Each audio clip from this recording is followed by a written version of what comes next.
This is the Flavor of Leadership podcast. I am your host, Clint Hoops. Together, we explore the unique blend of leadership wisdom that helps top leaders consistently achieve work goals, develop personally, and find fulfillment with family. Let's get started. This is episode number 54. Welcome to the Flavor of Leadership podcast. If this is your first time with us today, so excited to have you here. Thanks for joining us. If you've been here before and you're an old listener, thanks for coming back. Always love having you here. Today, we're going to be talking a little bit and going a little bit deeper on something we discussed last week.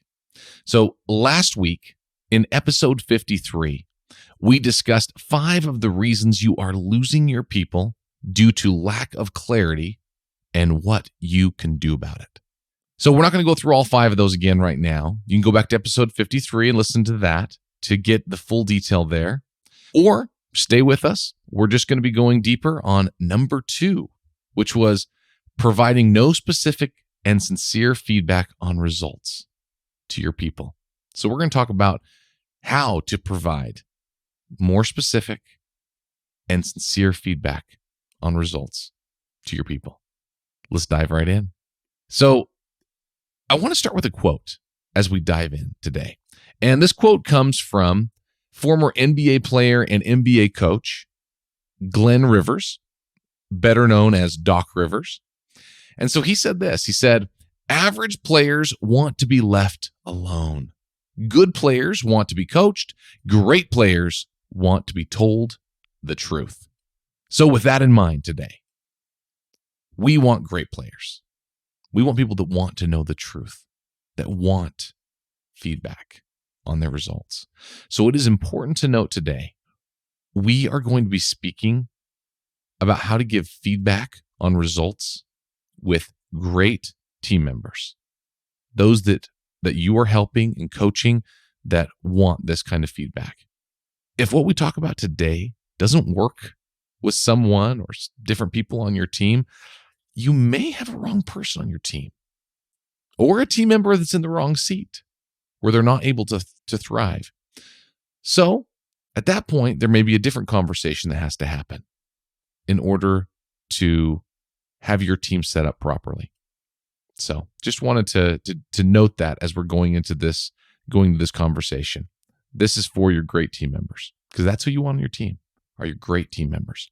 As we're going through today, you can't really have a discussion about feedback without talking about some sort of data, metric, or conclusion, something. You got to have something in which to give the feedback, right? Something that's based on.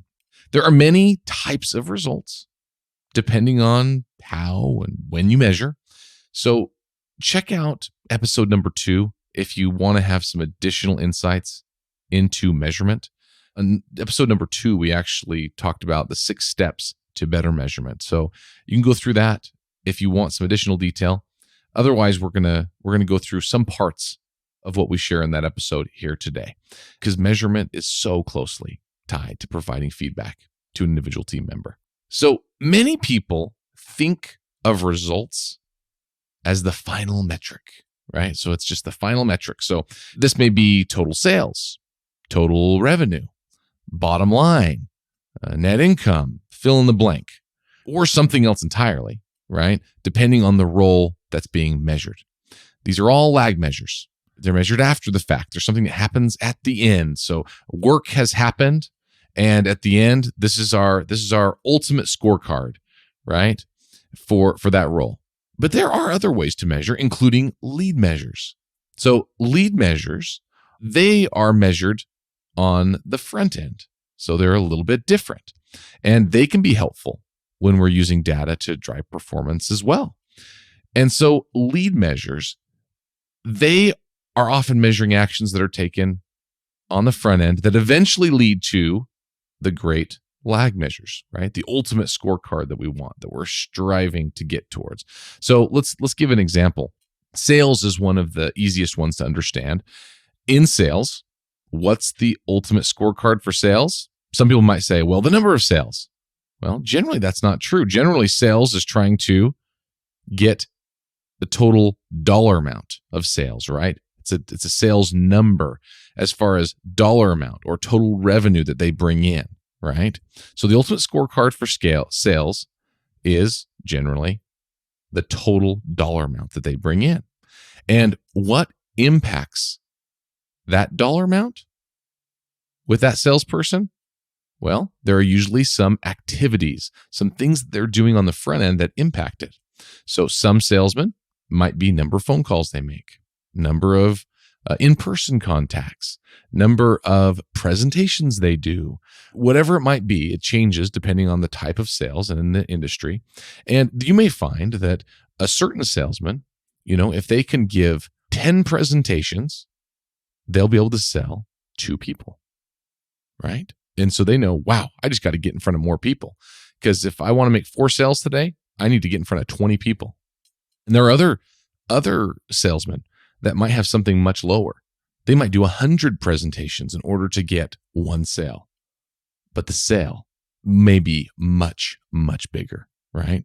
So they're good with it. If it takes them days or weeks to get a sale, they're good with it because they know it's worth the effort, and they know their numbers. They know that if they can do 100 presentations, they're going to get 1 for sure. They know it. And if they do 200, they're going to get 2 for sure based on their history and track record. So they can play the numbers, and they can use those lead measures to their advantage to help them know what to do. And you as a leader, you can also use these lead measures, not just with salesmen, but with other positions as well, to your advantage. So not having to wait for the final lag measure, the total sales, total revenue, whatever it might be. You don't have to wait for the end of the month to give feedback to people. You can give the feedback earlier. And there are other roles that are measured completely differently, and they'll have their own lag measures and lead measures. So let's talk about it a little more in detail now. So we're measuring our people, and they know how they're being measured. And now we have a chance to provide feedback. So feedback, right? We think of feedback, and we generally lump feedback, like we talked a little earlier. We generally lump feedback into 2 different types. We'd lump it into positive feedback and negative feedback instead of just feedback, right? Because feedback, all it is information. It's information that helps us do our jobs better. And as we're coaching and leading our people, over time, as they begin to see the data and they begin to see the feedback that they receive and the results that come, and they see them less in a positive and negative bucket and more as information that can help make me and all of us better, that can change my actions, that's where we need to get. Because then there's less personal emotion attached to some of the results. So you might say, well, we want personal emotion. We want them to care. Well, yes, you definitely do. Because the right people will care. They want to hit the ultimate measure. They want to hit their metrics. They want to be better. But you also don't want your people crippled by feeling like they have failed or they have messed up. Because so much of what we do to learn and grow is receiving the feedback, tweaking and improving, receiving more feedback, tweaking and improving. So in the case of feedback where improvement is needed, right, or critiques need to be made, you want that member of your team to see the opportunity that the results or the data shows instead of focusing on what may feel like a personal attack on them if not done well. Now, I'll tell you, this is much more likely to occur if feedback is not given consistently. Truly, if you're giving feedback consistently and they see that and feel it and know it, that is much less likely to occur. It's not going to come across as a personal attack because that's what you do with them all the time. And you do it with everyone on the team. This is also, when you're having these chances to give feedback, it's also a great opportunity consistently for you as a leader to reinforce your vision and the expectations you have for people. Help coach them onward to higher performance, giving them feedback, reinforcing the vision and the expectations. In a past episode, we talked about becoming the chief reminding officer, or the CRO, as Patrick Lencioni calls it, and making sure that you're constantly reaffirming your vision and reminding to the point where you're sick of it as the leader. You're thinking, holy cow, I have said this so many times, and still your people probably haven't heard it enough. So we're the chief reminding officers as a leader. So when you're providing this great feedback, right, people will often, put it in the positive and the negative buckets. But for here, it's just feedback. But man, when you have that feedback that is letting them know that they did something correctly, that feedback is the best to give. And often we as leaders don't take this amazing opportunity that we have to provide that wonderful feedback to let them know that they did something well. They did it right. It's time to celebrate, right? And we'll often just lump these nice opportunities into a good job, or we might not say them all together, which is just a tragedy, right? Tragedy, because it's our chance to reinforce the right results and behaviors by showing gratitude to our people. And they'll help us get to our ultimate success of what we're trying to do if we consistently help them see the connection between the great results and the great work that we're doing. And if people feel appreciated, man, it's going to help us retain our great people, right? By providing this great feedback and making it specific. When you provide that wonderful, specific feedback of what they're doing right, it just feels good for them, feels good for you, and they want to do more. They do. Just like at home with our kids. Our kids want that so badly. They want our positive, specific feedback. Do the same thing at home. Do the same thing at work. I know I like that. I love when someone tells me, thank you, or great job, and it's very specific. And it makes me want to do more every time. All of us are that way. And it's not bad.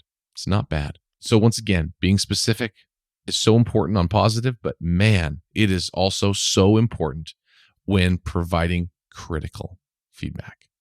So this critical feedback where people need improvement or critiques, we need to make sure that not only are we being specific, but we're being consistent, right? We don't just talk to them, like we said, when it's a tough situation or feedback that's critical, even when it's positive. That's what makes it all so much easier. So one thing to remember though, is that when you're giving critical feedback, especially if your people aren't used to receiving consistent feedback from you in this way, you got to make sure that they understand that you're giving these critiques based on the results. You're talking about the results and what we can do to change them. Some people will internalize it and think it's a personal attack at them, that is them as a person. And in the end, you might think, oh gosh, some people are so soft and so easy, and I'm stepping on eggshells. Well, you don't want to be stepping on eggshells with people, but you do want to make sure that they do understand how you're there as a coach to help them. So just remember, it's difficult to see how we are perceived as a leader by our people. It is hard. It's hard to see how we're perceived. And some people may be fearful, especially when they're only getting intermittent feedback. So how do we fix this? We've already said this about 3 times through the episode today, right? Make it consistent, right? And make it specific. Consistent and specific over and over again. And you won't lose great people by not providing that consistent feedback. So let's go a little bit deeper into being specific. I can remember a time when I gave some critical feedback to an employee, and it was needed. It was. There were some things in this employee's behavior and some of their results that just didn't work out. But guess what? I just took an opportunity, right? It was just a chance where I was sitting there and had a chance where it was just me and this employee, and I was able to just, casually be able to give some critical feedback about something. And guess what I didn't do? I didn't research before. I didn't have specific examples of their behavior that I was trying to help. I kind of generally knew about it. I knew what it was. I'd had some examples in the past that it was kind of intermittent, but I'd heard from another employee that had an issue with something, and I just kind of, gradually just kind of put it in, said, hey, these are some things that I'd love for you to work on. I've seen this before, and I had another employee that saw it as well. And all of a sudden, where did they go? Oh no, the boss is worried about me, and other employees are talking. And I realized, oh man, I had made a terrible mistake early in my career doing this. I didn't give specific examples. I didn't prepare. I did multiple things wrong. And it did not go good. Did not go good. Some trust was lost. They felt like I was talking about them behind their back with someone else, when really, all it was I was just taking data in, taking information from people, and I wanted to help give the feedback. But man, if I had done it a little differently, we could have had a short, sweet, wonderful conversation that would have helped provide some simple feedback for them, and it would have been so helpful, and they would have taken it the right way. But instead, they started having mistrust of me, wondering if other employees are talking about them, all because I didn't do this right. And I honestly, looking back, I probably didn't give them enough feedback as consistently, right? I needed to do this differently. So that was a place where man, I messed up big. So there was another time, though, that I can think of later after this happened, after I learned my lesson, where I had an employee actually looking for feedback, where the employee came to me and was asking for feedback on the spot and said, "Hey, can I get some feedback on?" And there was a very specific thing that they wanted feedback on, different than what we typically covered in like our one-on-one meetings, for instance. And it was a great question. I was so grateful. It was just like when we talked about the quote earlier, right? Great employees want the truth, right? Great team members want the truth. This is an example of that, where they wanted the truth on some things.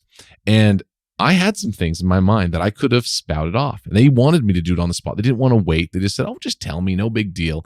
And I, having had that previous conversation I had had years before in my mind, said, "Nope, I'd love to give this the proper amount of thought and come back to you. I appreciate you asking." So we ended up having a much better conversation later, a couple of days later. I took just a few minutes to think through some things, give some specific examples of times they did really well at what they were asking me, and times they needed to work on some things they were asking me. And oh my goodness, this conversation turned out to be just a wonderful conversation. It helped me communicate better with the leader, helped them in ways that they were looking to be helped. And it was a great coaching opportunity for me with this team member. I was able to reinforce vision and expectations. And it was just a completely different opportunity. Consistent feedback, though, is the one thing I'll tell you more than anything. Like, I gave a couple of examples here, a really bad example and a much better example. And I'm telling you, in the end, giving consistent, specific feedback is the most critical part of all of it. So Ed Batista, he said this. He said, "Make feedback normal, not a performance review." So that's a big one as well. Just making it normal. It doesn't have to be perfect. It doesn't have to be this perfectly polished performance review. That's one thing I'm worried about when I tell you this. Let's go back. And like I said, I prepared for these conversations with some specific feedback. I want you to know, it wasn't like I prepared for hours for these conversations. I just gathered my thoughts. I'm working with my people constantly. They know the expectations. I know where we're at. We communicate. And so in the end, it was just a couple of minutes of just gathering my thoughts so that I could give some great feedback to someone. So really, making feedback normal and consistent, that's what we got to do. Love your people enough to give them the specific feedback they need and desire. That's the best way that we can show that we care for them, is by helping to give them the specific feedback, right? Specific and sincere. Sincere is the last piece. It must be sincere. If we're giving feedback that feels like we're just saying something that came from someone else, or spouting off data, like I said, I'm talking about giving data and having results and numbers to help back it up. Yeah, those help so much because people want to see, they want to be measured, they want to know. But it has to be sincere. They have to know that it comes from a place of love, that you're coaching and helping them because you want them to improve.